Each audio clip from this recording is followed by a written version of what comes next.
नमस्कार साथियों। साथियों कैसे हो? आशा करता हूँ अच्छे होंगे। साथियों आज मैं एक वीडियो लाया हूँ जो वीडियो हमारे लोको पायलट और स्टैंड लोको पायलट से संबंधित है, लोगों की जानकारी के बारे में। अर्थात मैं कुछ इस वीडियो के माध्यम से ज़्यादा समझाने की कोशिश करूँगा। अगर कोई त्रुटि हो जाए तो मुझे माफ़ कर दीजिएगा।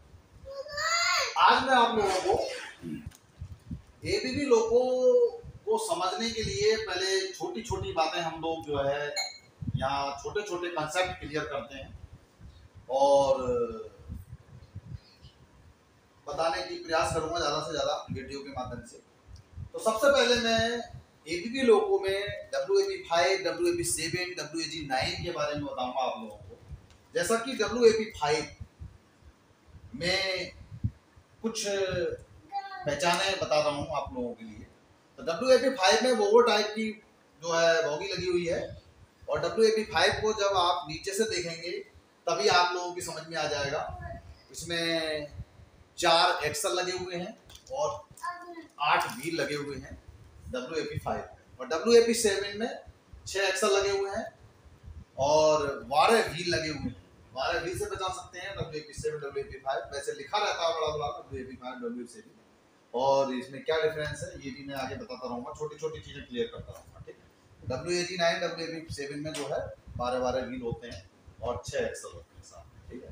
और WAP5 में 4 ट्रैक्शन मोटर होती है और WAP5, WAG9 में 6 ट्रैक्शन मोटर होती है, ठीक है। अब हम ज़्यादा समय नहीं करते हुए ज़्यादा से ज़्यादा कोशिश करूँगा, सीधा चलते हैं हम कैब में। और कैब में जाकर जहाँ कैब है उस में 4 पैनल लगे हुए हैं। 4 पैनल के जो सिस्टम है उनमें क्या क्या लगा है, मैं सबसे पहले इस कंसेप्ट को क्लियर करना चाहता हूँ। तो कैब में जाकर भी हम WAP5, WAP7 को पहचान सकते हैं। तो WAP5 में जो है कैब में मैक्सिमम स्पीड 160 kmph लिखी रहती है और WAP7 में 140 kmph लिखी रहती है। ये भी डिफरेंस वहां से हम पहचान सकते हैं कि ये हमारा।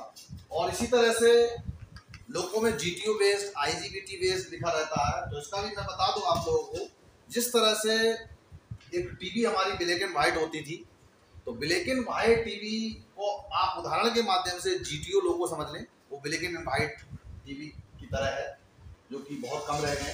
IGBT हमारे जैसे मॉडिफाइड होकर हमारी टीवी LED आ गई, तो LED की तरह IGBT मॉडिफाइड लोगो हो गया। अंतर इतना है, अगर किसी ट्रैक्शन मोटर में कोई प्रॉब्लम आती है तो GTO लोगो में आपकी पूरी बोगी आइसोलेट होती है, लेकिन IGBT में जिस ट्रैक्शन में कोई प्रॉब्लम है या किसी कारण से ट्रैक्शन मोटर जो है काम से अलग हो जाएगी IGBT, तो वही ट्रैक्शन मोटर होगी और आपकी जो 5 मोटरें होंगी वो काम में आती रहेगी, लगी रहेगी, ठीक है। तो GTO IGBT में और भी चीजें कंसेप्ट क्लियर करेंगे, आते जाएंगे जैसे जैसे बढ़ते जाएंगे। तो सबसे पहले हम पैनल की तरफ चलते हैं कि जहाँ पर loco pilot, assistant loco pilot बैठते हैं, वहाँ पर पैनल 4 लगे हुए हैं। Panel A, panel B, panel C, panel D। सबसे पहले पैनल A की बात करेंगे, जो कि लोको पायलट के ठीक सामने यानी कि फेस के सामने होता है, और जो लेफ्ट साइड है वो पैनल B होता है और राइट साइड पैनल C होता है।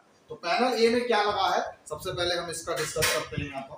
तो पैनल A में जो लैंप लगे हैं उनके बारे में और क्या क्या काम है उनके और कब कब वो जलते हैं, ग्लोइंग होते हैं, इसके बारे में बताऊंगा, ठीक है। तो पैनल A में लैंप हमारा सबसे पहले लेफ्ट साइड LSC लगा है, ठीक है, जो कि कोने पे नीचे की तरफ लेफ्ट साइड में पैनल A में लगा हुआ। LSC का जलने का मतलब है जब LSC जल जाए तो वह लैंप जब जलता है जब मशीन रूम का टेम्परेचर 70 डिग्री से ज्यादा हो जाता है, यानी 70 सेल्सियस से जब टेम्परेचर मशीन रूम का ज्यादा होगा तब LSC जलेगी। और LSC जलने पर आप लोग घबराए नहीं, करना क्या है बता देता हूँ, ठीक है। इन्फॉर्म टू TLC, सबसे पहले TLC को कंट्रोल को बताएंगे और कंट्रोल के बताने के साथ साथ अपनी गाड़ी को उचित स्थान पर खड़ा करेंगे, ठीक है। और उचित स्थान पर खड़ा करने के बाद या तो उसको रोलिंग में ही क्लियर कर लें, स्टार्टर वगैरह जहाँ भी आप लोग पास में नजदीक हैं या ब्लॉक सेक्शन में है, नहीं क्लियर हो पाएगा, पता चल रहा है।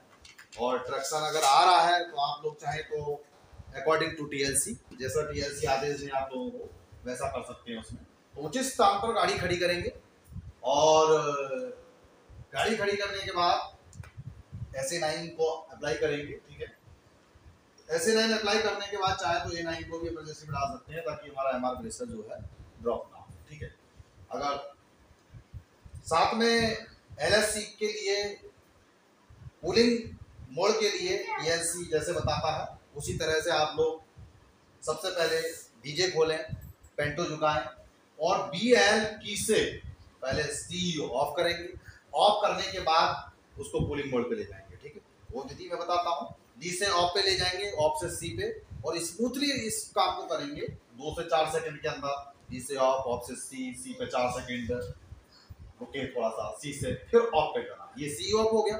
और कूलिंग मोड पे ले जाने के लिए फिर C को आपको मतलब ऑफ से C पे ले जाएंगे और ऑफ से C पे ले जाकर फिर आप लोग वही काम करेंगे कि जो पेंटो को उठाएंगे और डीजे बंद करेंगे। यानी कि कूलिंग मोड में आपकी जो है ग्लोरेंस चल जाएंगी मशीन रूम की, और उस मशीन रूम के टेम्परेचर को 70 डिग्री से नीचे लाते ही LSC आपकी बुझ जाएगी। यदि ऐसे में कभी कूलिंग मोड में आपका डीजे ट्रिप हो जाए तो आप लोगों को इस ABB लोगों में केवल 2 ही रिले लगी होती हैं, एक MBR एक OCR। ठीक है, 78 यानी कि ओवर करंट रिले को जाकर देखेंगे आप। ओवर करंट रिले को जाकर देखेंगे, अगर नॉर्मल है तो डीजे दोबारा बंद कर सकते हो। अगर ज्यादा समय लग रहा है, LSC नहीं बुझ रही है, तो आप वैसे भी बंद कर सकते हो। तो इसके लिए आप लोगों को जब कूलिंग मोड में आपने डीजे बंद कर लिया और LSC बुझ जाएगी, फिर आप लोगों को डीजे खोलकर पेंटो झुकाकर फिर आपको वही कंडीशन करना है।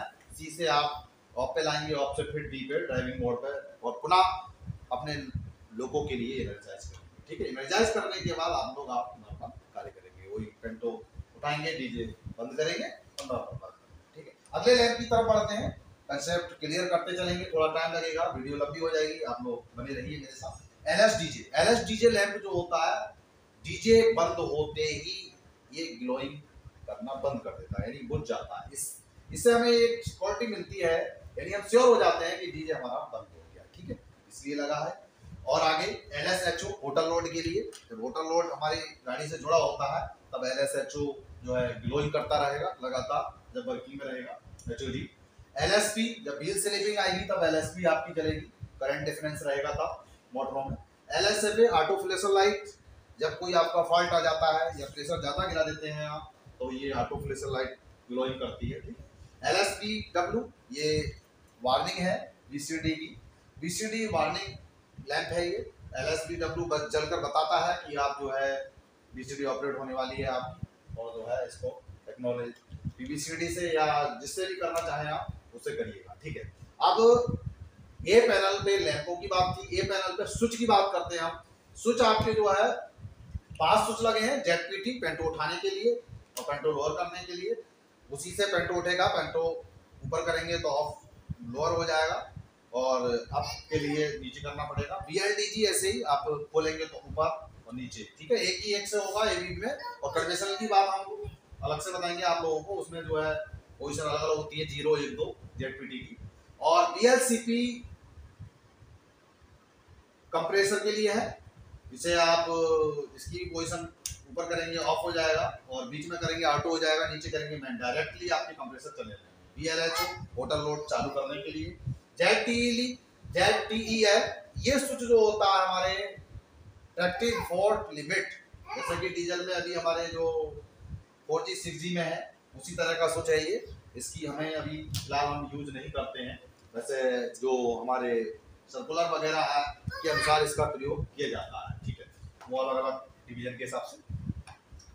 ZPT में आप लोगों को मैं पेंटो के बारे में थोड़ा बताना चाहूँगा, क्योंकि कुछ लोगों को ये संदेह रहता है कि जैसे पेंटो आपका ZPT आपने ऑन की और पीछे का पेंटो उठ गया और आगे का पेंटो उठाने के लिए वो सोचते हैं दूसरे कैब में जाना पड़ेगा। ऐसा नहीं है, न्यूमेटिक पैनल पर इसका 85 पेंटो सेलेक्टर स्विच लगा हुआ है, अगर ऑटो पे होगा तो आप चाहे कैब नंबर 1 में हो चाहे कैब नंबर 2 में हो, जहां से भी उठाएंगे हमेशा पेंटो पीछे वाला उठेगा, ठीक है, ऑटो पे रहेंगे। और 1 नंबर पे करेंगे तो अभी पीछे वाला उठेगा, चाहे कैब हो 1 हो चाहे कैब 2 हो। पेंटो सेलेक्टर स्विच को 1 नंबर पोजीशन पे रखेंगे, ठीक है। और पेंटो सेलेक्टर स्विच को अगर 2 पोजीशन पे रखेंगे तो कैब वाला ही पेंटो आपका उठेगा, चाहे वो एक कैब हो चाहे दूसरा कैब हो, ठीक है, ये बता दिया। साथ में मैं पेंटो के बारे में एक चीज और भी जो सामने आ रही है बार बार, एचआर पेंटो के बारे में, हाई रिच पेंटो के बारे में आप लोगों को बता दूं कि पेंटो हाई रिच पेंटो क्यों मॉडिफाइड, इसको क्यों लगाया गया है, इसका मकसद, ठीक है। मेन मकसद हाई रिच पेंटो का, इसमें 2 डिवाइस लगाई गई हैं, एडीडी और ORDD, ठीक है। इसमें ऑटो ड्रॉप डिवाइस और ओवर रिच ब्रांड डिवाइस, शायद थोड़ा फॉर्म में इसकी कंफ्यूजन हो, लेकिन इसका मेन मकसद मैं बता देता हूँ कि क्या काम है इसकी। पेंटो एचआर पेंटो को लगाने का मेन उद्देश्य यही है कि पेंटो को टूटने से बचाना है, ठीक है। 2 डिवाइस अलग अलग काम। एडीडी आपकी ऑटो ड्रॉप डिवाइस को इसलिए लगाया गया है कि जहां OHE में आपके डिफरेंस आएगा, किसी तरह का ज्यादा डिफरेंस आएगा तो पेंटो को टूटने से ये बचाएगी और ये प्रेशर ड्रॉप कर देगी और पेंटो जो है लोअर हो जाएगा आपका, पहला एडीडी का। और ORDD का, ओवर रिच ब्रांड डिवाइस का, अगर कोई चीज पेंटो पे सीधी डायरेक्टली ऊपर से कोई चीज आकाश की तरफ से गिरती है डायरेक्ट उस चीज पे, तो इसका एक पाइप टाइप का ये डिब्बी में लगाई गई है पेंटो की साइड में ही। लोकेशन होता तो और बढ़िया मजा आ जाता वीडियो में, ठीक है, लेकिन मैं ऐसे ही समझा रहा हूँ आप लोगों को। तो उस डिवाइस से एक छोटा सा सफेद टाइप का पाइप जा रहा है ऊपर के लिए, जहां पर उसके सबसे ऊपर लगाया जाता है उसको, ताकि कोई भी चीज ऊपर से गिरेगी तो वो पाइप फटेगा और प्रेशर ड्रेन होगा उसमें से, यानी ड्रॉप होगा, और इससे भी पेंटो लोअर हो जाएगा। यानी कि दोनों तरफ से, चाहे ऊपर से गिरे चाहे वो OHE का डिफरेंस ज्यादा हो, तो पेंटो को टूटने से बचाने के लिए एचआर जो हाई रिच पेंटो है उसका मेन उद्देश्य ये है, ठीक है। चलिए ये चीज मैंने क्लियर कर दी। यहाँ पर आगे बढ़ता हूँ, वीडियो लंबी ना हो इसके लिए कंसेप्ट क्लियर बिल्कुल बेस लेके चल रहा हूँ, छोटी छोटी बातों को भी क्लियर करते चलेंगे और साथ में जो है कोशिश करेंगे ज्यादा से ज्यादा बताने का, ठीक है। तो जैसे अब हम गेज की तरफ चलते हैं कि पैनल ए पर कौन कौन सी गेज लगी हुई है, ये भी आप लोगों को पता होना चाहिए, ठीक है। एक OHE के लिए किलोवाट देखने के लिए गेज लगी हुई है। कभी कभार क्या होता है, पेंटो हमने उठा दिया, पेंटो उठ गया, देखा हमने वाच कर लिया, उसके बाद डीजे बंद नहीं हो रहा है, पता चला OHE में जो है 25 किलोवाट या इससे कम या ज़्यादा जो है सो ही नहीं कर रहे, यानी कि OHE है ही नहीं, तो डीजे कहाँ से बंद होगा, ठीक है। इस तरह से तो इसमें गेज लगी हुई है। TEB के लिए लगे हैं, बोगी 1 बोगी 2 के लिए 2 गेज लगी हुई हैं, रेक्टिव 4 और ब्रेकिंग 4 के लिए, ठीक है, 1 और 2। UBA लगा है बैटरी चार्जर, जैसे एम्पियर मीटर दिखाने के लिए, इसके बैटरी चार्जिंग के लिए लगा है, ठीक है। अब हम आगे बढ़ते हैं चौथी तरफ, पुश बटन। इसमें पुश बटन भी लगे हैं पैनल ए पर, वो है BPCS, जब किसी कांस्टेंट स्पीड जिसको बोलते हैं स्थिर स्पीड रखने के लिए इस BPCS को दबा देते हैं, लेकिन VCD को एक्नॉलेज करते रहेंगे बीच बीच में, यानी थ्रॉटल अगर ऑपरेट नहीं कर रहे हैं आप, स्पीड स्थगित रख रहे हैं तो, ठीक है। ये पार्किंग ब्रेक रिलीज करने के लिए BPPB का प्रयोग करते हैं। जब पार्किंग ब्रेक रिलीज हो जाएंगे तो ये ग्लोइंग नहीं करेगा, और ग्लोइंग कर रहा है तो पार्किंग ब्रेक लगे हुए हैं, ठीक है। इसकी भी विधि है रिलीज करने के लिए, स्पेंडल से भी नीचे रिलीज करते हैं, ये चीज आप लोगों को पता होगा। BPBR या BCD रीसेट बटन, जब BCD ऑपरेट हो जाएगी तब 120 सेकंड का इंतजार करने के बाद इस BPBR से रीसेट करते हैं। ये BCD रीसेट का भी ज्यादा प्रॉब्लम आती है, कभी कभार मेरे पास भी कॉल आती है इस तरह की, तो किस कहाँ से करें कैसे होती है, तो ये जब BCD ऑपरेट हो जाए ब्रेक पेनल्टी लग जाएगी, गाड़ी खड़ी हो जाएगी आपकी, 120 सेकंड आपको इंतजार करना है, टोटल शुरू करना है, ठीक है। उसके बाद इसको BPBR को दबा देंगे, आपकी BCD जो है रीसेट हो जाएगी, ठीक है। और पैनल ए पर लगा है आपका BL की। BL की का ऑपरेशन क्या होता है, जब लोगों को हम एनर्जाइज करते हैं और ऑफ से डीपर लेते हैं तो नॉट इंफॉर्मेशन जो कि डिस्प्ले लगी है हमारी ड्राइवर डिस्प्ले पैनल सी पर, उसमें नॉट इंफॉर्मेशन के अनुसार इनर्जाइज करते समय जो है इसको इनर्जाइज के समय करेंगे, लेकिन मैं बता देता हूँ शॉर्टकट में। VLE को जैसे ही आप ऑफ से डी पे करेंगे, आपकी सारी लाइटें ग्लोइंग करेंगी, जलेंगी बुझेंगी, स्पीडोमीटर उठेगा, ऊपर नीचे आएगा, ठीक है, जो भी है। उसके बाद डिस्प्ले में 504 जैसे ही मैसेज आएगा, आपका पेंटो उठने के लिए तैयार है, यानी कि ZPT को पुश करेंगे और आपका पेंटो उठ जाएगा। 504 के बाद सीधा 550 नॉट इन्फॉर्मेशन FLG जो आएगा आपका, DG को दबाएंगे, डीजे बंद हो जाएगा, आपकी जो ग्लोइंग लैंप था वो बुझ जाएगा। और जैसे ही नॉट इन्फॉर्मेशन 570 आएगा, रिवर्सल को सेट करेंगे, और जैसे ही 590 आएगा, यानी कि गाड़ी टोटल रक्षण कोड में जाने के लिए, यानी गाड़ी चलने के लिए तैयार है। जैसे ही आप थ्रॉटल को खोलेंगे 596, यानी कि 596 जैसे ही नॉट इन्फॉर्मेशन आएगा, आपकी लोको या गाड़ी मूव करने लगेगी, ठीक है। ये VLE के ऑपरेशन के साथ विथ नॉट इन्फॉर्मेशन मैंने आपको बता दिया। और आप पढ़ते हैं पैनल बी की तरफ। पैनल बी पे जो ठीक लोको पायलट के लेफ्ट साइड में लगा रहता है, उसमें MR, BP, FP और BC और पार्किंग ब्रेक की गेजें रहती हैं बी पैनल पर। ये भी क्वेश्चन छोटे छोटे पूछे जाते हैं कि पैनल बी पे क्या लगा, पैनल ए पर, इसलिए छोटी छोटी बातों को मैं कंसेप्ट को क्लियर कर रहा हूँ। साथ में बाद में मैं सारी आपकी जो है डाउट होंगे वो भी क्लियर कर दूंगा। कोशिश यही है